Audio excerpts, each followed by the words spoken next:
right, ladies and gentlemen, Clint Navigator Bowman here, and after careful deliberation and a good weekend to think about it, we decided to come together again and talk a little bit more about the Switch. I'm joined by the editor in chief, Keith Shadow Haxon Mitchell, Chocolate Missiles. What's up, Keith? Hello, peoples. I'm It's also me again. it's me. It's me. It's I'm DDP. I'm also joined by I'm also joined by William Coke, Shadows 596. Well, what's up, my friend? Man, I'm just continuing working on this article on the Nintendo Switch, and there is a lot to say about it. Oh man, I can't wait to hear what you got to say because I know you went down to the Switch event at the hotel in New York City, so that was a thing. And we're also joined by free drinks. Oh man, I should have went. And I'm also joined by the host of the Nintendo Entertainment Podcast, Triforce Todd. What's up, man? Yo. That being said, we did have a conversation about the Switch during the Switch event itself. We did have a bunch of people who had a conversation about that, but a couple of us have thought about it over a weekend. Some articles came out, some thoughts came out, and I want to start with Yo, Will. You know something? Let's all jokes aside. Let's start with you. You went to the Switch event on Saturday. Give us as much information as you can about all the different things. Start with just the experience of playing on the Switch itself. Alrighty. I mean, I'm gonna have an article written about this as soon as possible as I try to finish this thing up. If I can basically sum it up in a few sentences, well, in a few words, really, is like the system is literally going places. That, I mean, if I can take any, summarize the event that I went at New York City. So, alrighty, it's gonna be a long story, so you might well grab your popcorn, boys. Okay, so when I first got into, went to the event, I mean, obviously, one thing they kind of, Nintendo set up the place as is basically, again, the theme of being it mobile. Like, they set up, stations of being on an airport, bringing in restaurants. They even had a diner set either under Mario to actually have I believe Koopa burgers or something of that sort. No burgers. I don't know. Nice. And I did it. As overall, when I first saw the system actually firsthand, it's okay. So a lot of people complained regarding to the size of it, like how it was. Is it very too small for hands? Is it gonna cramp up my hands? Like a lot of questions. Not a lot of questions. Actually, when I finally got a hands-on with it, it's not as small as people think it is. It's not as small as people think. I mean, for most average size hands goes, it fits pretty well. And I mean, again, I will have a synopsis of the events again in my article. But basically, the first thing I did was went to the Breath of the Wild demo and actually tried out the handheld, the Joy-Con and display. And when I actually picked it up, it really felt good in my hands, surprisingly enough. It had a similar grooves I think it did with the Wii U gamepad, but not as bulky as a said Wii U gamepad.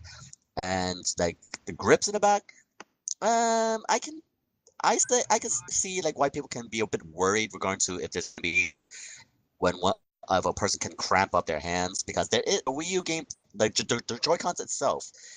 It doesn't really have that much of a back, so I can understand the worry. So, is that little worry in the back. Let me ask you then. So, since you've held the Switch, how does it compare to the Wii U touchpad? Compared to the Wii touchpad, again, it's a lot more lighter, but it's not enough to think that it's just fragile. They can break at any time. That being said, still be careful when you carry it around. Naturally, especially when the Switch is considered a mobile system. But how it felt and all, I mean, compared to the Wii U gamepad, I think it's pretty dang sturdy, even for what it is. Much more thinner, much more lighter, and obviously, if they bring it on a mobile go, it serves its purpose. And just go back to my point of being grip in the back, yeah, even though it's maybe not big enough, I guess. I don't know. I'm trying to make it as best descriptive as I can, but basically, when I hold it in my hands, it's it does its job. It does its job. I mean, I can see why people can somewhat complain about it, but it does its job regarding to how it feels. And personally, for me, it felt okay. Not okay, but actually pretty damn good. You mentioned it was sturdy, so just really curious. Did anybody happen to drop the Switch during the event? That's a legit question. That's a legit question. I'm still mad you asked that. No, we have to. During my observations, during my observations around because the Wii U the Joy-Con display, the Joy-Con and display unit were actually attached to each other. So I don't think anybody actually has dropped it. So at least not in my observations. So as far as I'm concerned, no one has dropped it. So I haven't seen anybody done that The yet. reason why I ask is I know for a fact my kids have dropped my touchpad many times. I've actually had to buy another one. So that's why I was really curious.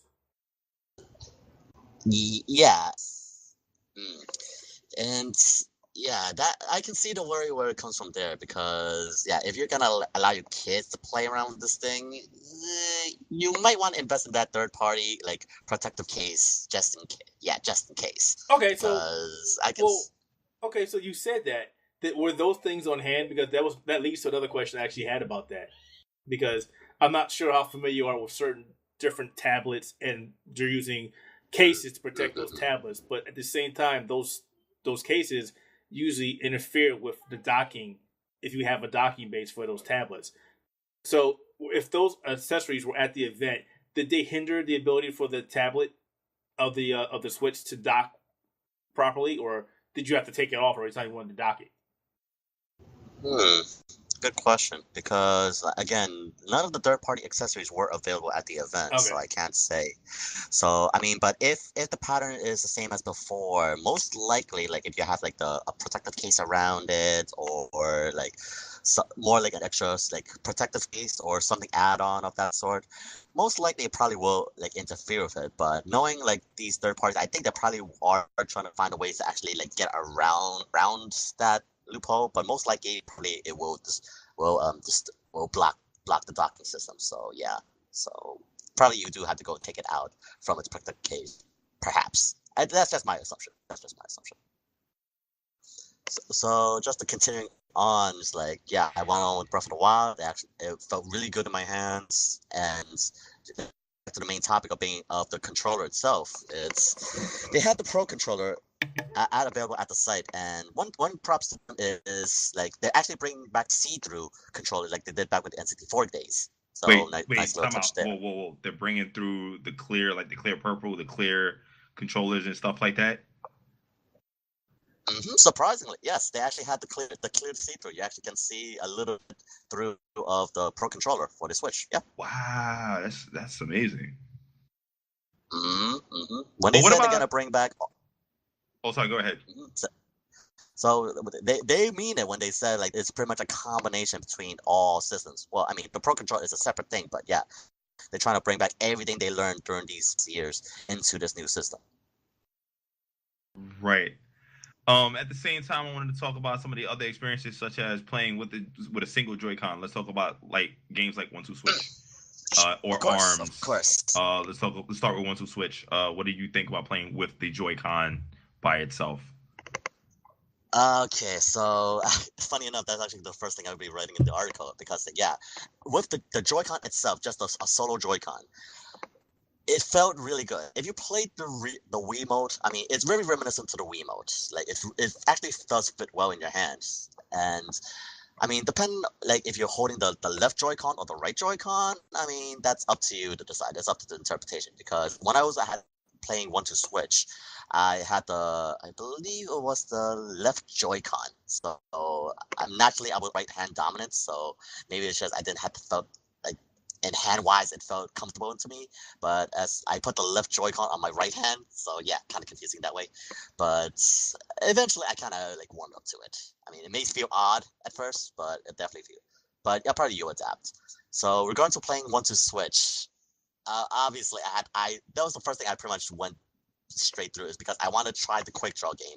That game was pretty much obviously the best of the bunch. That's all I can say is the best of the bunch because for obvious reasons. Like pretty much like the setup is basically like you point the controller down straight, obviously, and then just like stare at your opponent at the dead of the eye, no looking at their surroundings, just look dead in the eye until like you hear the cue of draw.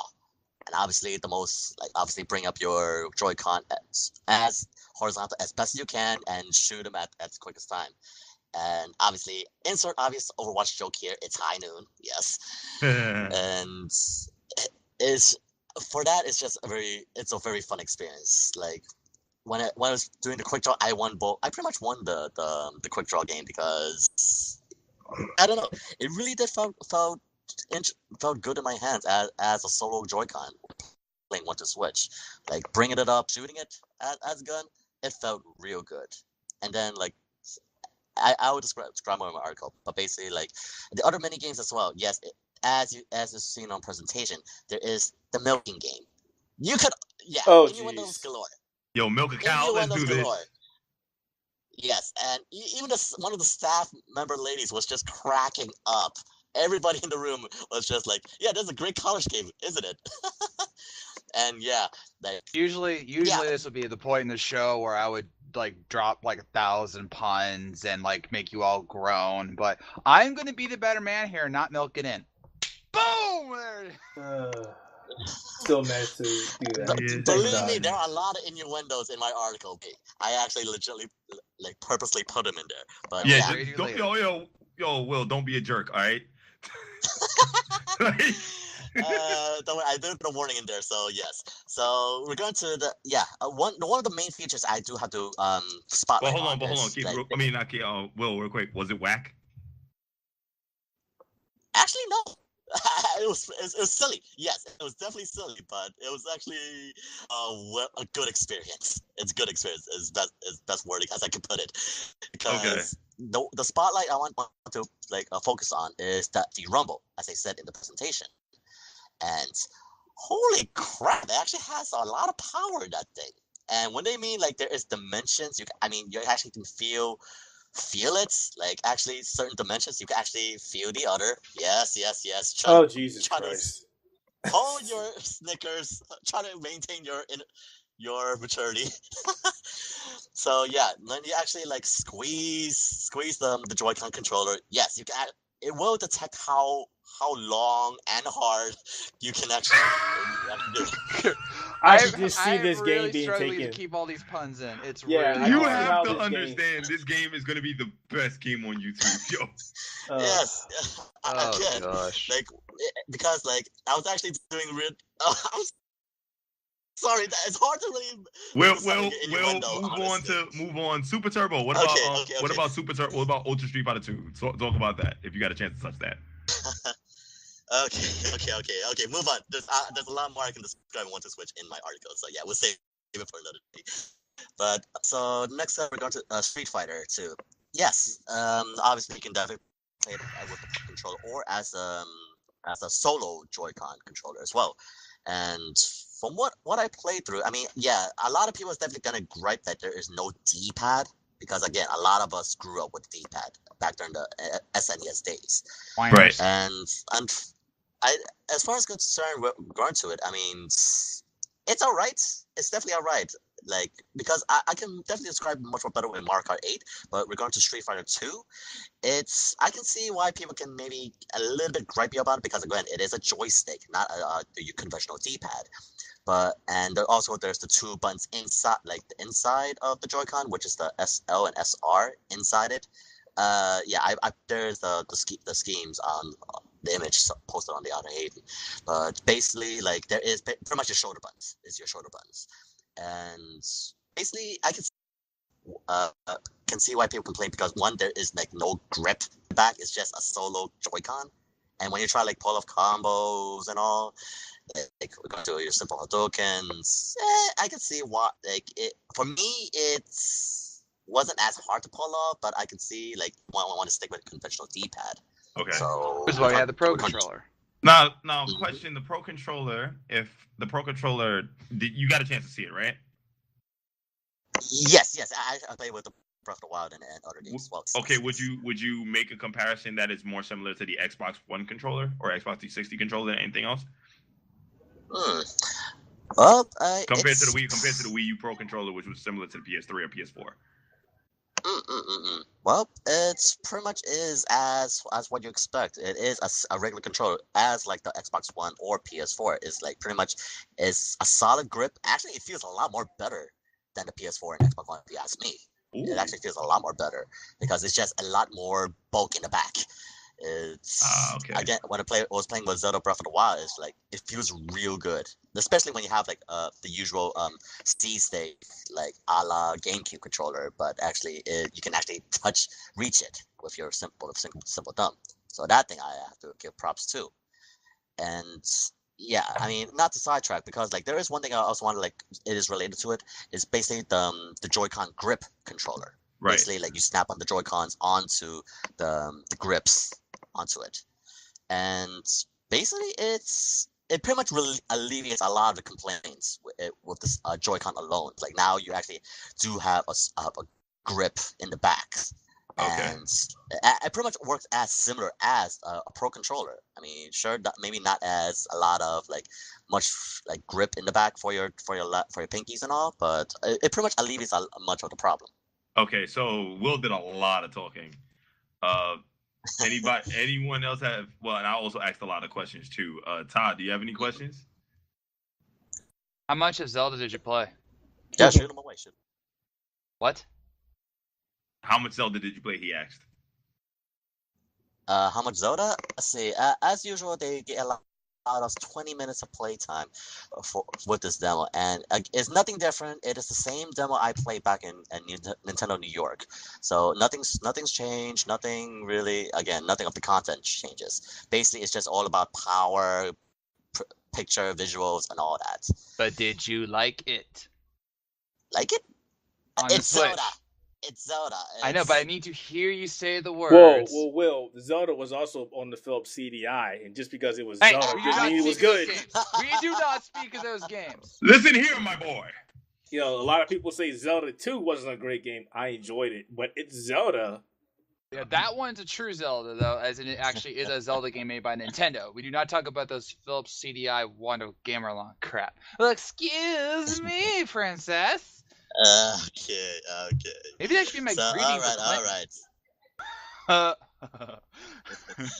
right. So if it makes you happy, yes, I did love Legend of Zelda Breath of the Wild. It's on the Switch because again, regarding to visuals, it's clear as day.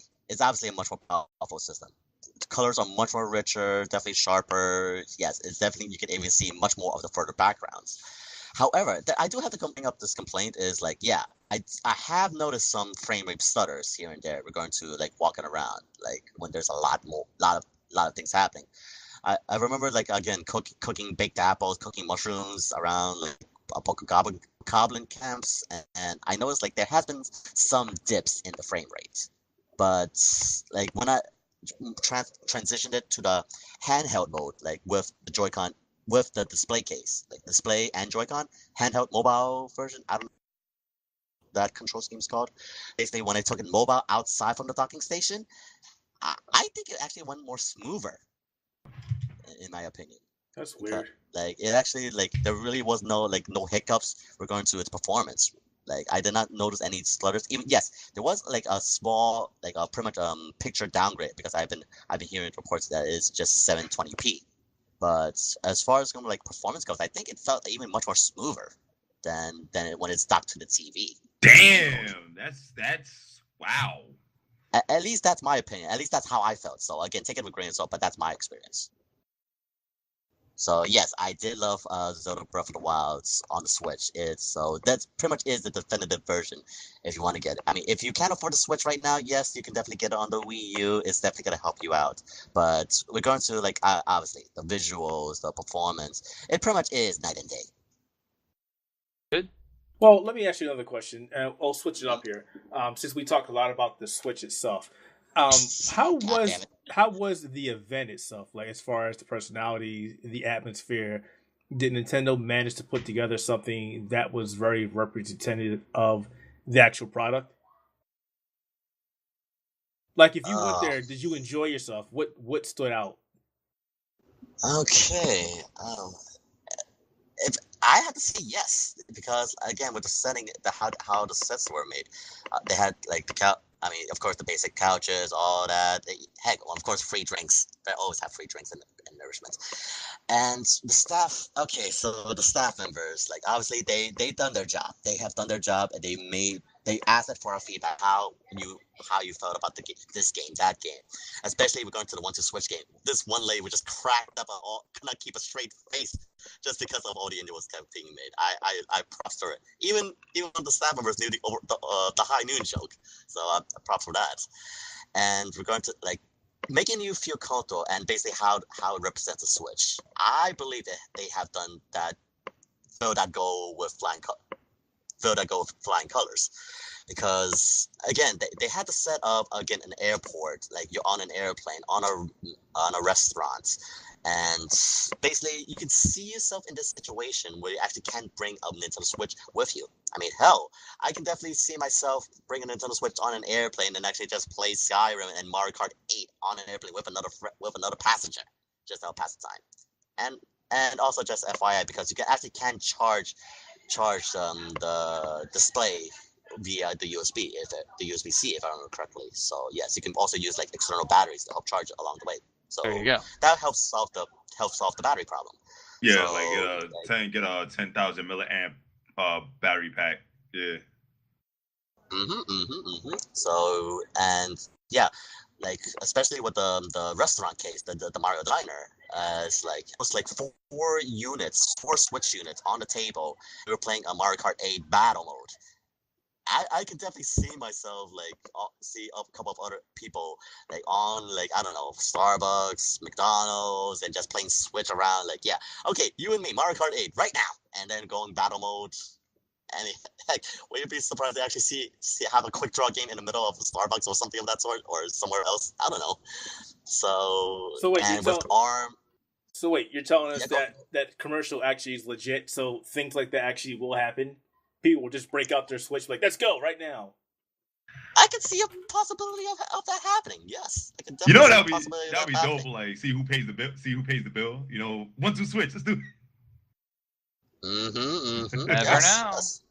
I can definitely see situations can pop up. And regarding to like other things of the event, I mean, again, the ARMS demo, like that, they obviously it was very great. I definitely enjoyed like they asked for the feedback, how did it feel, and again, I can definitely describe the other games like down later on, but it's basically the overall the event is like they constantly asked for your feedback. How did it felt? How was there any complaints regarding to it? Oh, nice. And like, so it definitely it served its purpose of the event itself. Yes, that is the theme of the Switch, and you can take the system literally anywhere where you can put it in like these certain everyday situations. Like you can actually involve Switch. So again, a diner or in an airplane, like waiting on an airport, wherever you go. Heck, I can see myself bringing this to my job and actually during my R&R time. So overall, like the event itself, it really does capture the spirit of what the Switch was meant to do. It's a mobile system which you can take anywhere, pick where, anytime. Okay. Well, I got one more question for you, if nobody else has one. Go ahead, Keith. Why not? So I'm going to be that guy, and I know you're a big Nintendo fan. You love Nintendo. Okay. We have to take the good with the bad. Was there anything negative that you'd have to take away from the Switch? That's not even me, that guy, bro. No, that's me, that guy. No, it has to be, because a lot of people are like, why would you even ask that? Because it needs to be asked. I'm sorry, it's common sense. Like, if there's a... Yeah. You said common sense. Come on now. That's like a damn superpower. Well, yeah, in this day and age, but even I was, when I heard some of the stuff about the Switch, was like, okay, that might be a problem, you know? Even with me fanboying hard, even I was like, there's very rarely a perfect system. Like, I was talking about the online component. We still don't know enough about that for me to judge. Right. The battery life, yes, it is a concern, especially when I heard that high-end games like Zelda would only last about 2.5 hours, because that was the same problem I had with the Wii U when I was playing games like Xenoblade. So, but no, that asking that question isn't a bad thing. So let me add to that. So I was talking earlier with Clinton. We were talking about the games that are coming out for the Switch. And one of my biggest gripes, again, is obviously just like the Wii and the Wii U, where there's no built-in Ethernet adapter, so you have to buy a dongle. But at the same time, the fact that they are putting fighting games onto the system, like we just saw that Neo Geo is actually coming on there. Clinton just talked about it a couple minutes ago. Yeah, King of Fighters 98. Let's go. Street Fighter is on there. The fact that you'll be able to play ARMS without using the Joy-Con per couple of people. there's no dedicated input for the Wii to connect like actual controllers. I play fighting games. I typically like to use a fighting stick for fighting games.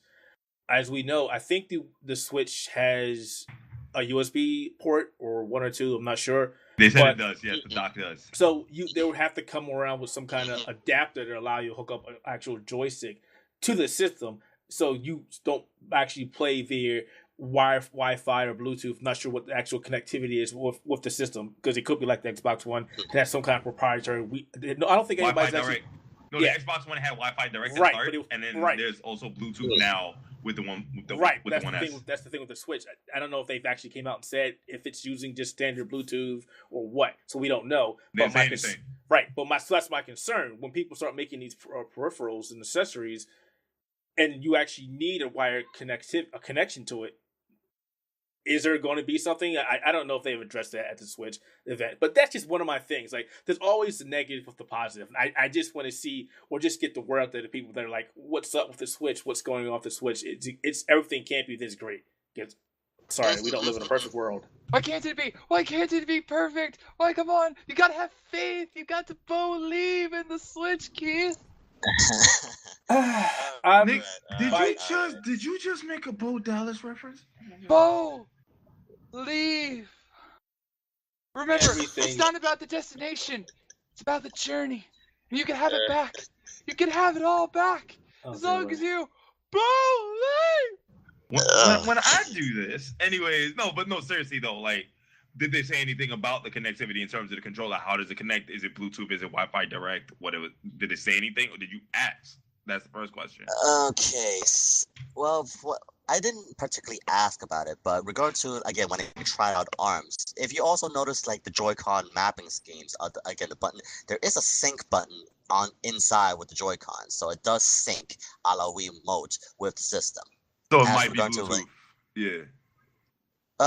Similar to, but almost similar to the Wii U game, the Wii and Wii U, basically.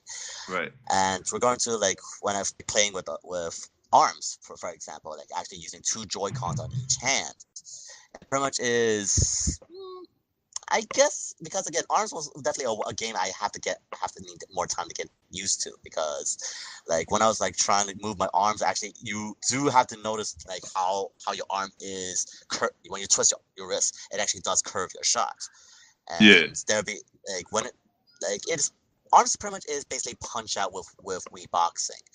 And again, I needed more time before I can make a decision, but my first impressions with ARMS, especially with the controls itself, it definitely felt a little bit finicky, if anything else. Now I try, like, because one, it does really well, like, measure, like, how you throw your punches. Like, one, like, if you throw it straight without twisting your wrist, it will go straight. If you curve your wrist, it will curve it out. And especially when you're, like, trying to move, because when you in ARMS, the way you move is basically you like move to the left. Like, if you remember, Wii boxing is pretty much like that. You go to the left, you move to the left. You go to the right, you point your Joy-Cons on the right, then you go to the right.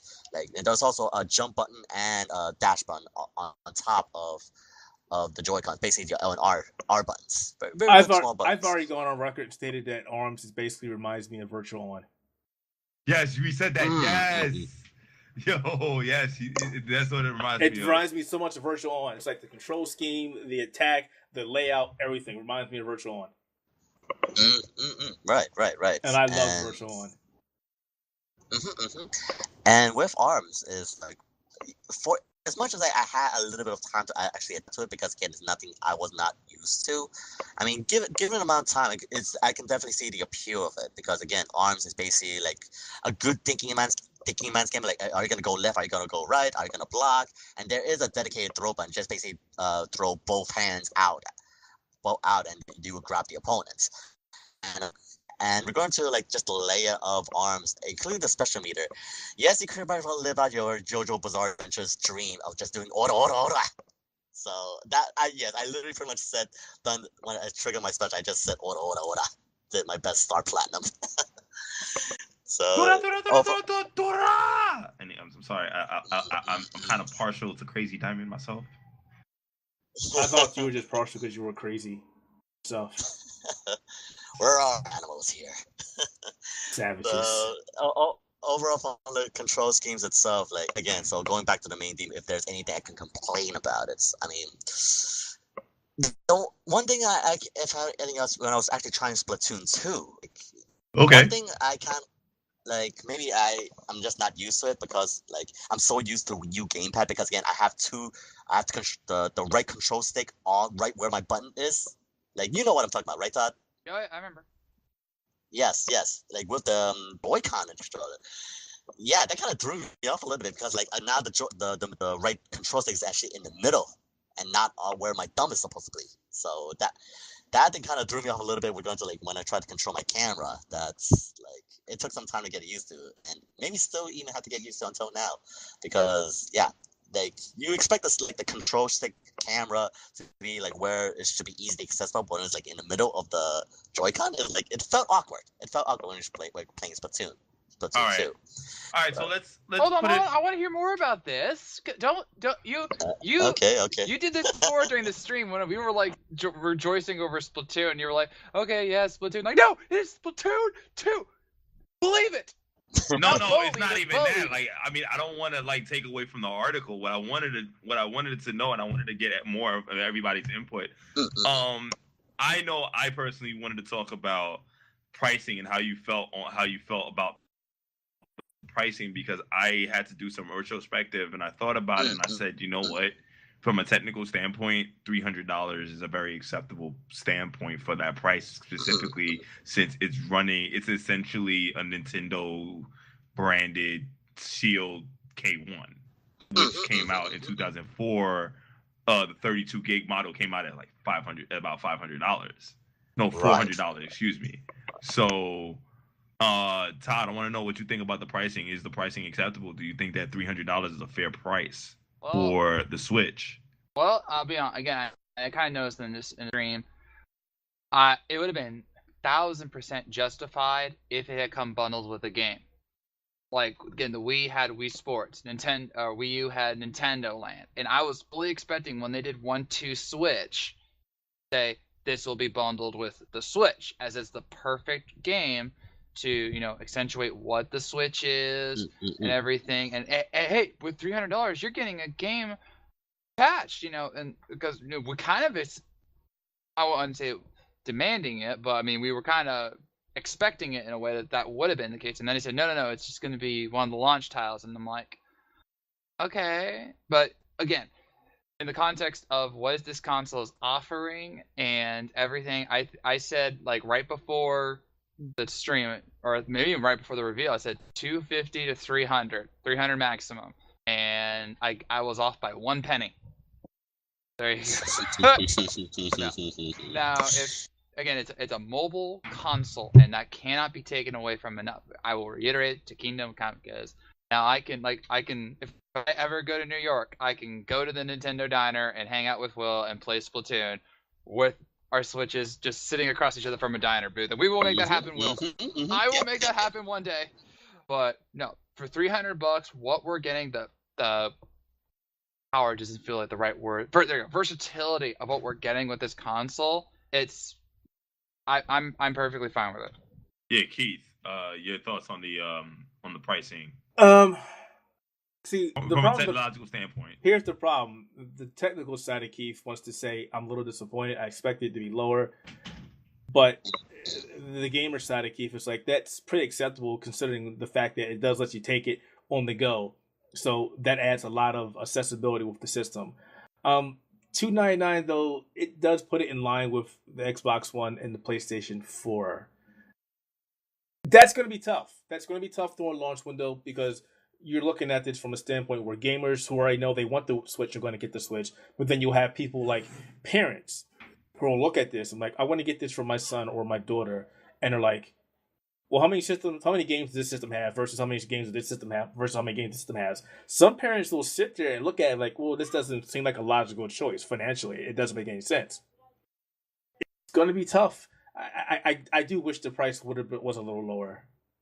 I do. I mean, to be fair, though, you could say that with every single new console launch. I mean, to be fair, the Xbox One should have been lower priced than it was. Yeah, Like, don't get me started not about gonna lie. PS3. You know, like They when all that should have been. $600 They all when that should came have been. out. I'm sorry, $500 for But the Xbox One. But the difference between those different consoles is they didn't launch with another competitor already against it that was more powerful than it was. But again, this just boils down to what does Nintendo offer versus what does Xbox. And yes, you can say, yes, this is a more powerful console. Why am I doing a Russian accent? I don't know. But yeah, this is a more powerful. Say moose and squirrel. Moving on. Why would I get this console if I didn't get this console? And yet, from what we know right now, I would be honest with parents and say, hey, if you're not gonna get Legend of Zelda, for your kids, go ahead and wait. And that's just fair, because right now that we know of, there are only a certain amount of games that are coming out. Many of the ones that I was very surprised that ARMS is coming out. It was like April or May or something like that. It's coming out later on. Yeah, I think they said April. Yeah, and so but like that, I think that could have been an interesting launch title. Yeah. And because I still think it might do decently, but I just don't know right now. But then then they said Splatoon's out in the summer, and so that by that time like all the kinks will likely have been working out with online, so that I'm pumped for that. But if you to say that are people going to get this just because it doesn't have a lot of launch titles compared to the Xbox One and the PlayStation 4 and everything, that's just unfair. Because you could say that, why would I get the Xbox One when I still have all these games from my Xbox 360? Or I could debate that with you. Because backwards compatibility. Exactly. Hold on. They didn't have backwards compatibility. What they do now. Yeah, now. Oh my gosh, I'm not having this argument backwards compatibility where Nintendo did it for decades. Well, they didn't technically do it for decades either. You can't play your GameCube games on the Wii U. That is fair. So there's a difference. I don't care about the. Hold on. What I'm talking about is a financial standpoint. Now, like I said, it comes down to the person buying the system. That's why I want people to weigh in. Now, again, this is not a debate where if the Switch is not worth it. It could be it's just not worth it at launch. Wait till the other games come out. You don't know. Some people kind of like the 3DS. Some people buy systems like the Xbox One and the PlayStation 4 were perfect examples. I bought both systems even though the lineup was garbage, but I wanted to make sure that I had access to the systems. Like, I'll be honest with you, like, if you want to take a look at, if you want to keep it in Nintendo's ecosystem, the 3DS and the Super Nintendo were the two biggest examples of, like, where there was nothing. Right. I don't buy a system based on the launch titles, because I know throughout history launch titles are pretty much the lineups are terrible. They haven't been great since years.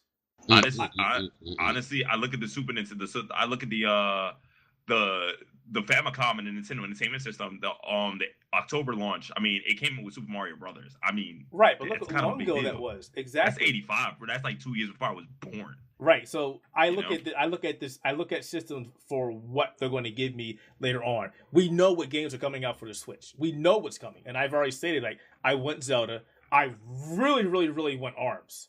Yo, dude, you have no idea. I want Mario Kart. Idea. I want Mario Kart 8 Deluxe. So my system purchase has already been justified. I know these games are coming, so I'm getting a system. But not everybody's gonna look there. Some people, like the people we're seeing on Twitter and Reddit, are like, "This launch is poor.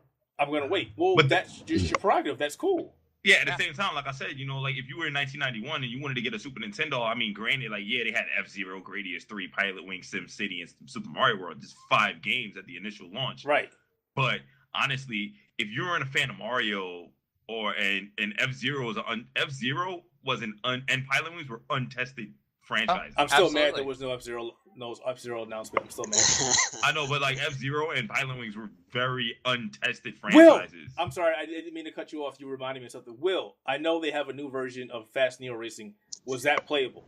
Yes, I actually have played it. Yes, I played it, and yeah, if that game is definitely gonna scratch your F-Zero itch for the time being right Because now. I reviewed Fast and Racing on the Wii U, and I loved it. And yes, you can actually play it. I tried it out for a little bit, even got their business card, Twitter card, everything like that.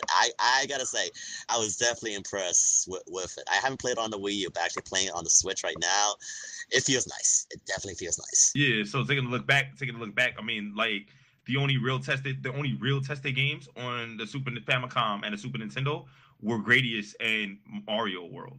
Gradius didn't really sell that well. And Gradius 3 didn't really sell that well. So I mean, even the PlayStation, even the PS1 had a paltry launch. NBA Jam Tournament Edition. And that took a lot of effort for me to say that, because I'm a huge fan of Gradius and Life Force and Salamander and Gyrus. I love Konami's shoot 'em ups. Loved. Yeah, so I mean, to be fair, I mean the best Nintendo launch outside of the Famicom might have been the GameCube, because Luigi's Mansion was such a great game. Right. I was gonna be an answer to the Game Boy. Also, my consoles, the Game Boy is different. You know what I'm saying? The Game Boy is a different story. And even so much so, the Wii U. Take a look at the Wii U. You know, going back in there, not the Wii U, the Wii.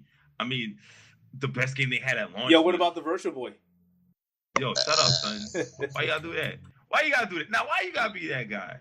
I said it. The best ones were what? Budokai Tenkaichi 2 and Twilight Princess, and Call of Duty 3, because people wanted to try Call of Duty 3 with the controls of the Wii U. I'm sorry, I don't. With the Wii. Trauma Center. What? Trauma Center, right? You know, that was a good game though. I ain't gonna front. Trauma Center was good. But no, to get back to what I was saying real quick. Yeah. Again, it's not to discredit the Switch, because like I said, I already have my pre-order.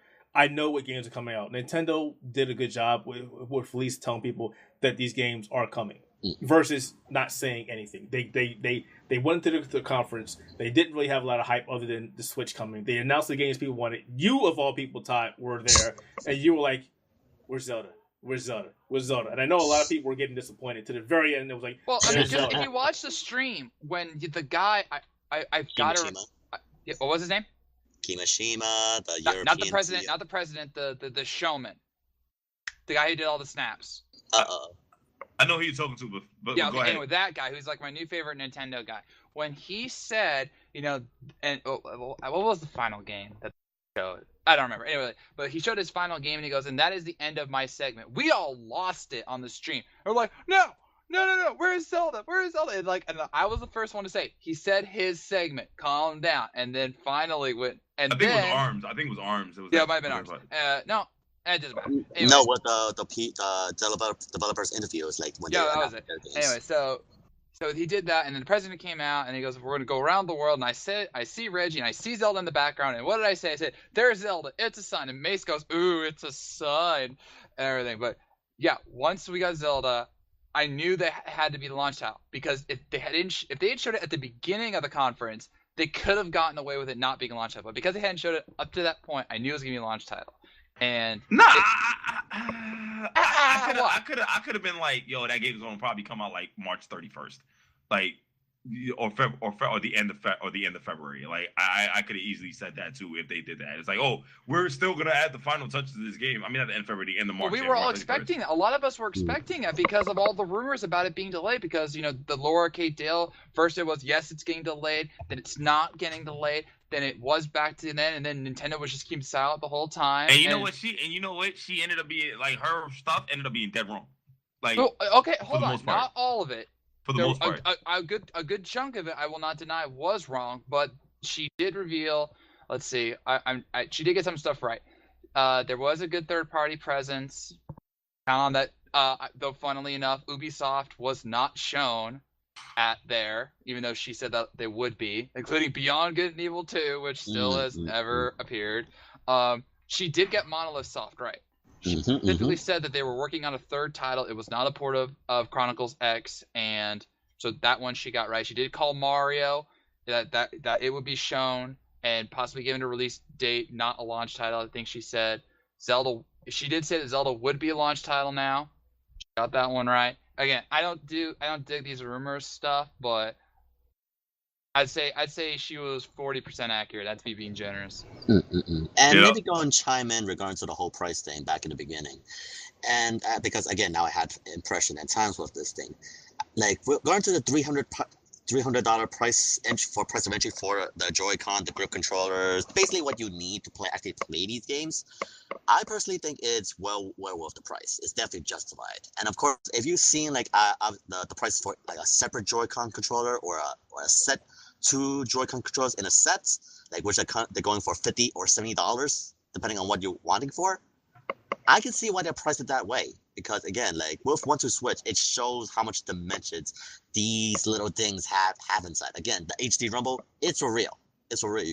It really does like show regarding to how much you can play just with this one little thing. I can see why it's priced like $50. Yes, it is pretty much as expensive as a PS4 controller, and like definitely people are gonna be raising up in arms about that. Yes, I can definitely see that. Especially if you want to go buy two Joy-Con controllers, especially when you go and play ARMS.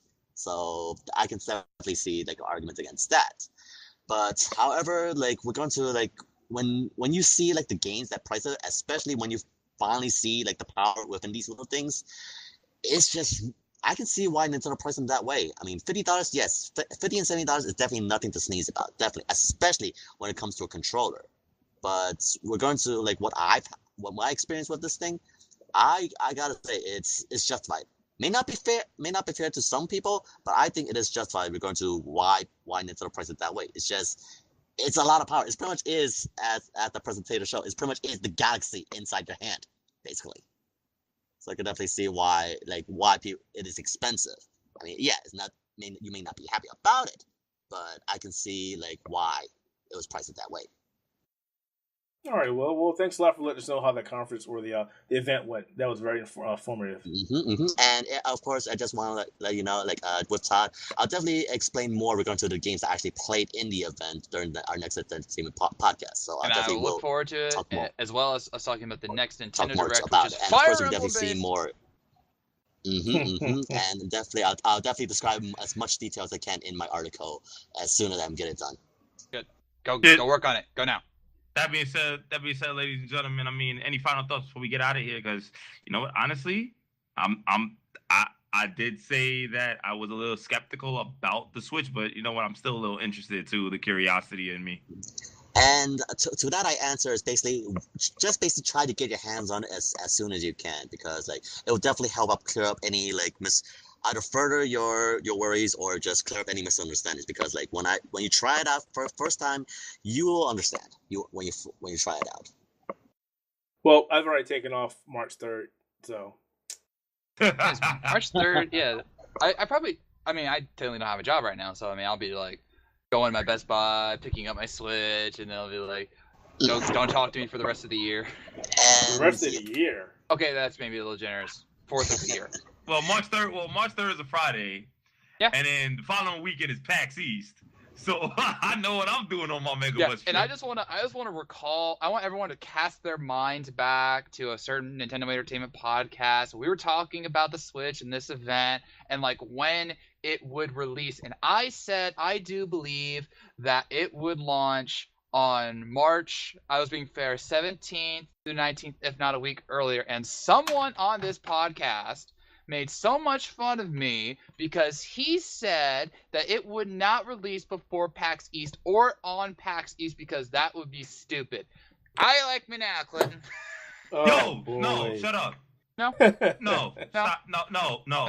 No. Anyways, I don't have any. I'll just say I think Nintendo actually fooled everybody with that one because I know a lot of people kept rumoring the 19th and the 17th. And Nintendo was like, yeah, okay, we'll March show 3rd. you. Yep, March 3rd. Because all of our jaws dropped on that one. I was like, say, what? Well, yeah, because Nintendo moves to releasing things on Fridays now. So it's like... And Sunday. Friday and Sunday. Most of their games release on Friday now. No, look at it. A lot of their big stuff is in Sundays. No, I mean, not the consoles, yes. I'm talking about the video games. Like, the actual games themselves release on Friday. No, games too. Sundays. Games too. No, they used to release on Sundays before. I know they started doing it recently with the Wii U on Fridays. But that's neither here nor there. Other than that, I mean, thank you guys for joining us and, listening to our thoughts and stuff like that, I mean, I was enjoying. I'm glad we got a little bit more insight about the Switch thanks to somebody that went. Will, I appreciate that very much. And we'll be back with more on the Switch up until release, which includes, I believe, a review. We don't know who's gonna be doing that yet, so we're gonna figure that out, and you'll see the review, both video unboxing as well as written review, right here on the Outerhaven.net.